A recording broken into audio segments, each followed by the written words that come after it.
Survivor Week 4. It's another solid episode, and we are going pretty strong into this season. I'm actually really enjoying it.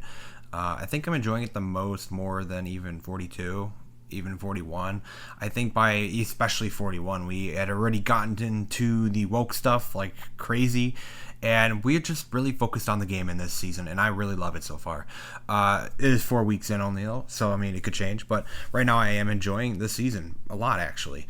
This week, it's kind of split up into two challenges. So sometimes they combine the reward challenges with the immunity challenge, and then they just kind of have that one challenge, and then they go on to the gameplay for the rest of the episode. This episode, though, they kind of split it up. They did one reward challenge at the beginning, and then they did an immunity challenge. So they kind of had a challenge back-to-back here, kind of within that first half of the episode, which was kind of cool to see. Two challenges. I always liked watching the challenges. They're always fun. And it was kind of cool to see the winners of the challenges this week, because, you know, considering we're spending all this time with Vessi, the tribe Vessi here on the screen, considering we're spending so much time with them because they're the ones who keep getting or keep losing, so they keep going to tribal, it's good to see them win. So they win both of these challenges. Vessi wins the reward challenge, and it was a reward for like fish, and the only issue I guess they had is they didn't have flint.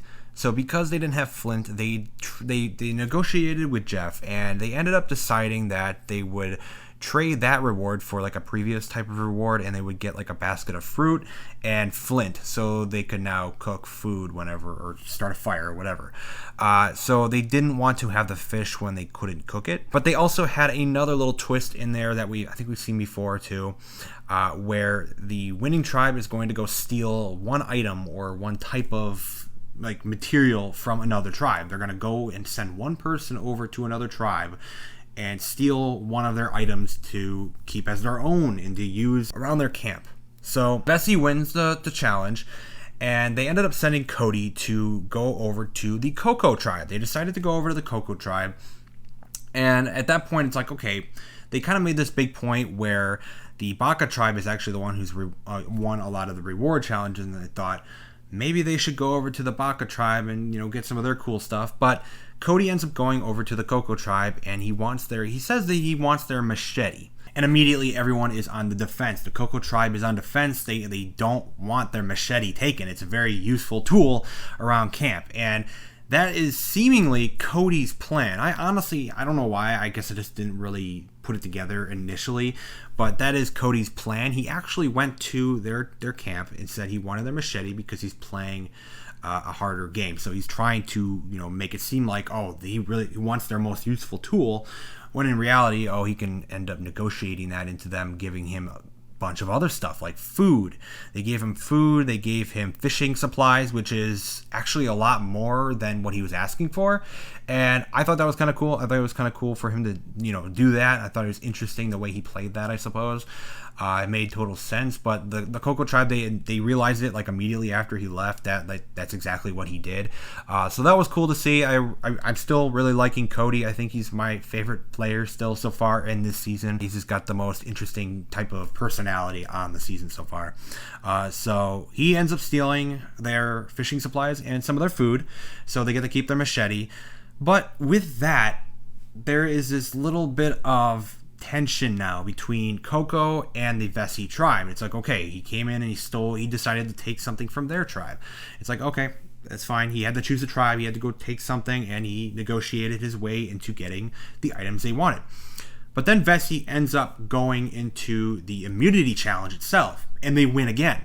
So they are the ultimate winners here of the final, the actual immunity challenge here. But of course, you get two winners with three tribes. So Vessi, after they finished their puzzle, it was like a 4-piece puzzle they had to solve twice, once as a square and once as a triangle. Once the Vessi tribe finished, Noel actually ended up turning over to Baka and literally pointing out exactly what they needed to do to beat the Coco tribe. And at that point, everyone started to realize that Vessi actually really just wants Coco to lose, because they haven't lost yet. They haven't gone to tribal council yet, and they want the Coco tribe to go. So it kind of seemed like a big team up between Baka tribe and the Vessi tribe to take down the Coco tribe and, you know, get them out of there and let them go experience a tribal council for once. So the Coco tribe is certainly not happy about that.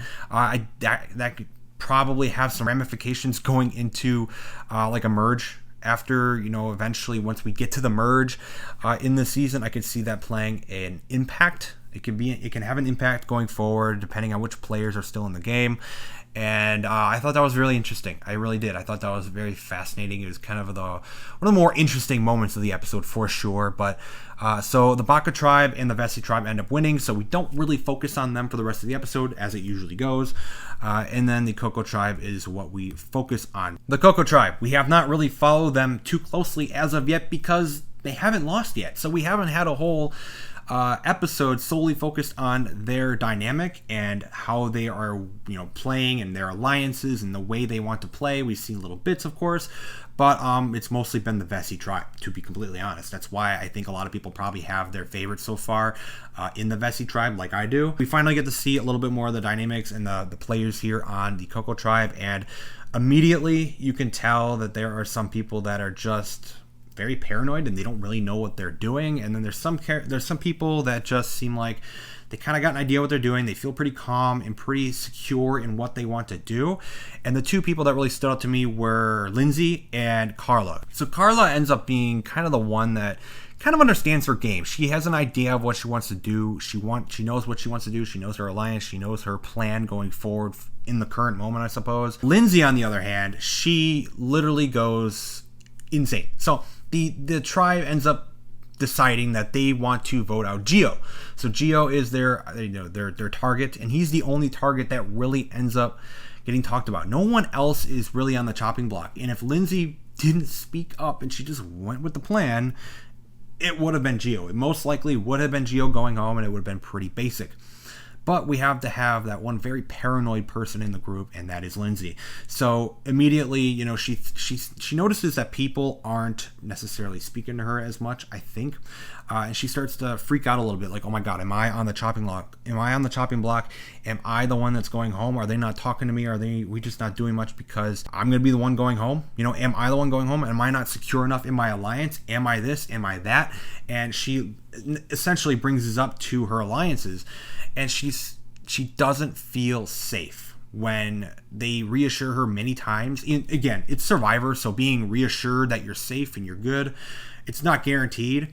But as a viewer, watching as a viewer, you could just see how much Lindsay really screws up her game here. And I understand being paranoid in the game of Survivor, but it seemed pretty immediate and it seemed pretty out of nowhere, to be completely honest. They had a pretty strong alliance, and she ultimately just didn't feel safe. She wasn't confident enough, I suppose.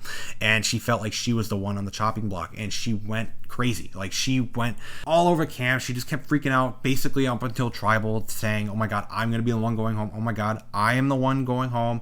I don't know if this Geo vote's really going to end up going the way I think it will. And that just put a big damper on her game, and that will lead us into the Tribal Council. Tribal Council goes on, and honestly, the whole Geo vote thing, it kind of goes out the window, because once Lindsay starts to open her mouth, she once again just kind of reiterates her points of how paranoid she is. She does state that she is quite paranoid in this game, and she didn't necessarily feel so secure in her game, but then she tried to reaffirm her alliance there at the Tribal Council, saying, oh, but I do realize I was paranoid, and I have to be more confident in my alliance and the way we are planning our vote, and I have to be confident in the vote we have planned. And unfortunately, that just did not play out well for Lindsay, and she is the one that went home in this episode. And I say this every week now, but we haven't spent much time with Coco yet, and we just haven't spent much time with Lindsay yet on Survivor, and I can't really care. Honestly, I don't honestly care all that much. I don't feel much for her going home yet.